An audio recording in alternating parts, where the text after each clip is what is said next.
Hello guys, तो कैसे हो आप लोग? आई होप अच्छे होंगे। तो आज हम आपके लिए एक और साइंस का वीडियो लेके आए हैं। और ये साइंस हर किसी न किसी कॉम्पिटिटिव एग्जाम में पूछी जाती है, चाहे सीआईएसएफ हो, ठीक है, चाहे टीए की भर्ती हो, हर कोई ना कोई एग्जाम में पूछा जाता है। और ये चैप्टर रहने वाला है फोर्स से रिलेटेड। ओके, जितने भी आपको क्वेश्चन मिलेंगे जो फोर्स से रिलेटेड मिलेंगे और न्यूमेरिकल भी आएंगे इसके। तो आइए हम पहले क्वेश्चन की ओर मूव ऑन हो जाते हैं। एफ इजिकल टू एम में सूत्र में एफ क्या दर्शाता है? ओके, तो ये आपके सामने ऑप्शन दे रखे हैं छोटे छोटे, तो आपने पढ़ना है। आपने बताना है कि एफ इजिकल टू एम में किसका सूत्र है, किसका फॉर्मूला होता है। तो हम पढ़ते हैं। देखो, ऑप्शन नंबर ए संवेग, ठीक है, ऑप्शन नंबर बी त्वरण, ऑप्शन नंबर सी बल, ऑप्शन नंबर डी कार्य।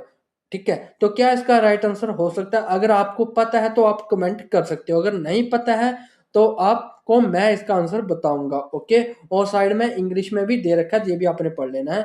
तो इसका जो राइट आंसर होने वाला है वो ऑप्शन नंबर सी होने वाला है, बल। ठीक है, तो मतलब फोर्स का फार्मूला क्या होता है? F equal to M A के बराबर होता है। क्या होता है? F equal to M A किसका फार्मूला होता है? फोर्स का फार्मूला होता है। ओके, ऐसे ही हम नेक्स्ट क्वेश्चन की ओर मूव ऑन हो जाते हैं। तो ये रहा आपके पास सेकंड क्वेश्चन। तो आइए हम इसको पढ़ते हैं। ये न्यूमेरिकल है। ओके, जो आप अभी अभी आप फार्मूला पढ़ के आए ना, उससे ये न्यूमेरिकल सोल्व होंगे। ओके, ये वाले तो पढ़ते हैं। यदि किसी वस्तु का द्रव्यमान 2 kg है और उसमें 3 मीटर पर सेकंड का त्वरण उत्पन्न होता है, तो बल क्या होगा? ओके, ये आपने क्वेश्चन पढ़ लिया है। ये इसके ऑप्शन दे रखे हैं 2 न्यूटन, 3 न्यूटन, 5 न्यूटन और 6 न्यूटन। ओके, तो आइए हम इसका आंसर पता करते हैं। तो कैसे करते हैं? देखो, सबसे पहले क्या पूछ रखा है इन्होंने, तो बल कितना होगा। ओके, तो आपको क्या बताना है? फोर्स। तो सबसे पहले फोर्स का फार्मूला क्या था वो लिख लेते हैं। F equal to M A होता है। ठीक है, मैंने लिख लिया। अब आपके पास ये जो दे रखा है ना 2 kg, ये आपके पास मास दे रखा है। ओके, और ये आपके पास दे रखा है एक्सलेशन। तो आपने क्या करना है? सीधा का सीधा इस फॉर्मूले में पुट कर देना है। एफ इजिकल टू मास, देखो कैसे पहचाना, द्रव्यमान को हम मास बोलते हैं, तो इधर हमने 2 लिख दिया। और एक्सेलरेशन क्या दे रखी है आपके पास? 3 मीटर पर सेकंड। ये एक्सेलरेशन होती है, त्वरण बोलते हैं इसको। तो ये आपके पास बना 3। तो इसको आप मल्टीप्लाई कर दो, 3 2 6। तो फोर्स के यूनिट क्या होते हैं? न्यूटन। तो आपके पास जो आंसर बनेगा वो 6 न्यूटन आंसर बनेगा। तो ऑप्शन क्या होने वाला है इसका? ऑप्शन नंबर डी इसका राइट आंसर है, 6। ओके, तो ऐसे ही हम नेक्स्ट न्यूमेरिकल की ओर मूव ऑन हो जाते हैं। तो ये रहा आपके पास क्वेश्चन नंबर 3, न्यूमेरिकल है ये भी। यदि आप 1 किलोग्राम के बक्से पर 3 न्यूटन का शुद्ध बल लगाते हैं तो उसका त्वरण क्या होगा? तो इस बार आपने क्या निकालना है? मतलब त्वरण निकालना है। तो त्वरण को हम क्या बोलते हैं इंग्लिश में? एक्सलेशन, मतलब ए निकालना है। तो सबसे पहले फार्मूला क्या होता है? F equal to M A होता है। ठीक है, क्या होता है? तो फार्मूला फोर्स का यही लगाना है। अब आपके पास देखो 1 किलोग्राम, मतलब आपके पास मास कितना दे रखा है? 1 किलोग्राम दे रखा है। ओके, अब देखो ये क्या दे रखी है आपके पास? फोर्स दे रखी है 3 न्यूटन। ठीक है, तो अब आपके पास क्या निकलेगा? एक्सेलरेशन निकल आएगा। तो आपने फार्मूला लगाना है ये F equal to M A. Okay, देखो फोर्स का वैल्यू कितना है? 3, मैंने फोर्स की जगह पे पुट कर दिया। और एम ए कितना आपके पास?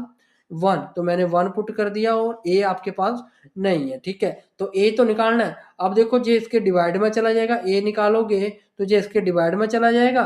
तो इसका आंसर आ जाएगा ए इज इक्वल टू 3/1। तो इसका जो आंसर बनेगा ए इज इक्वल टू 3। तो आपका आंसर क्या है? 3 आंसर है।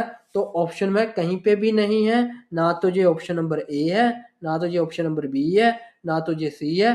तो इसका जो राइट आंसर होने वाला है ऑप्शन डी इसका राइट आंसर है। ओके, आप समझ गए ना? मतलब फोर्स का वैल्यू भी दे रखा था आपके पास और मास का वैल्यू भी दे रखा था। तो सीधा का सीधा फार्मूले में पुट करके आपके पास एक्सेलरेशन आ चुका है। ओके, तो ऐसे ही हम नेक्स्ट क्वेश्चन की ओर मूव ऑन हो जाते हैं। तो ये रहा आपके पास नेक्स्ट क्वेश्चन। आइए हम पढ़ते हैं। उस वस्तु का द्रव्यमान क्या है जिसे 2.6 मीटर पर सेकंड की दर से त्वरित करने के लिए 90 न्यूटन के बल की आवश्यकता होती है? ओके, देखो इसके लिए भी कौन सा फार्मूला लगेगा? हम फार्मूला लिख लेते हैं। F equal to M A ये वाला फार्मूला लगेगा। ओके, अब यहाँ से देखो, ये जो है ना आपके पास, ये फोर्स दे रखी है, फोर्स कितनी दे रखी है 90।